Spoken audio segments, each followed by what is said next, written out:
s'étendent à mesure que la consommation de papier s'accroît. Cette consommation a été multipliée par 5 en 50 ans. Au pied de ces eucalyptus, plus rien ne pousse, car leurs feuilles forment une litière toxique à la plupart des autres végétaux. Leur croissance est rapide, mais elle épuise les ressources en eau. Soja, huile de palme, eucalyptus, la déforestation détruit l'essentiel pour produire le superflu. Mais ailleurs, on déforeste pour survivre.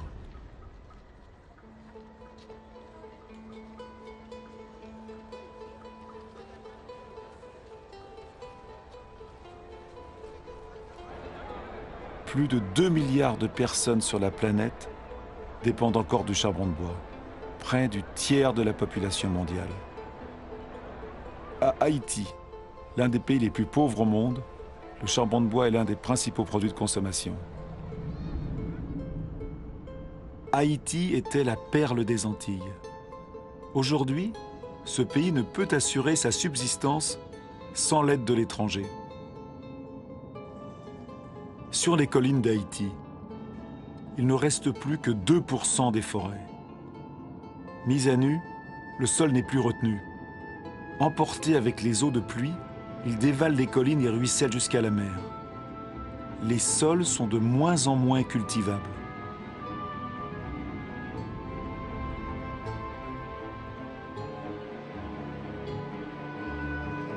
Dans certaines régions de Madagascar, l'érosion est spectaculaire.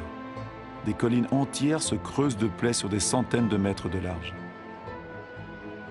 Le sol est une fabrication du vivant, mince et fragile. Avec l'érosion, la fine couche d'humus qui avait mis des milliers d'années à se former a disparu.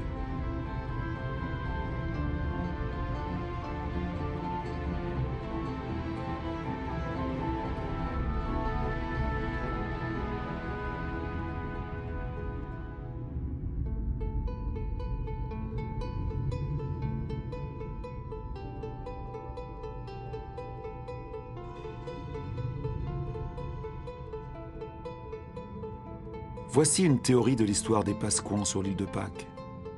Elle peut peut-être nous amener à réfléchir. Ici, sur l'île la plus isolée au monde, les habitants ont exploité leurs ressources jusqu'au bout. Leur civilisation n'y a pas survécu.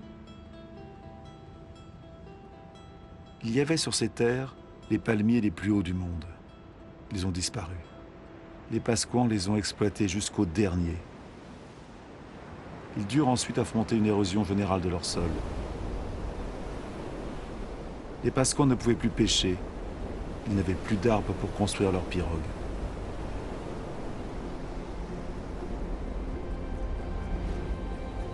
Pourtant, ils furent l'une des plus brillantes civilisations du Pacifique. Des agriculteurs habiles, des sculpteurs, des navigateurs exceptionnels.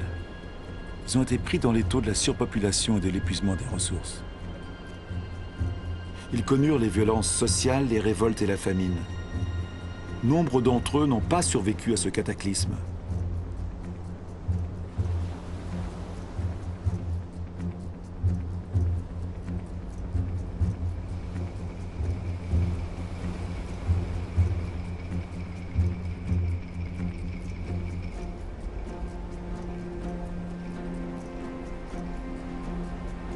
Le vrai mystère de l'île de Pâques n'est plus de savoir comment sont arrivées ces étranges statues sur l'île. C'est de comprendre pourquoi les Pasquans n'ont pas réagi à temps.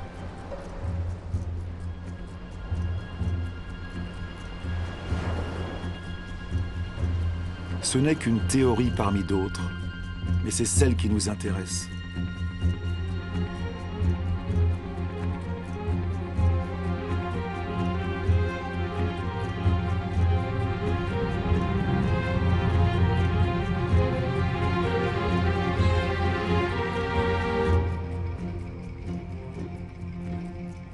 Depuis 1950, la population mondiale a presque triplé.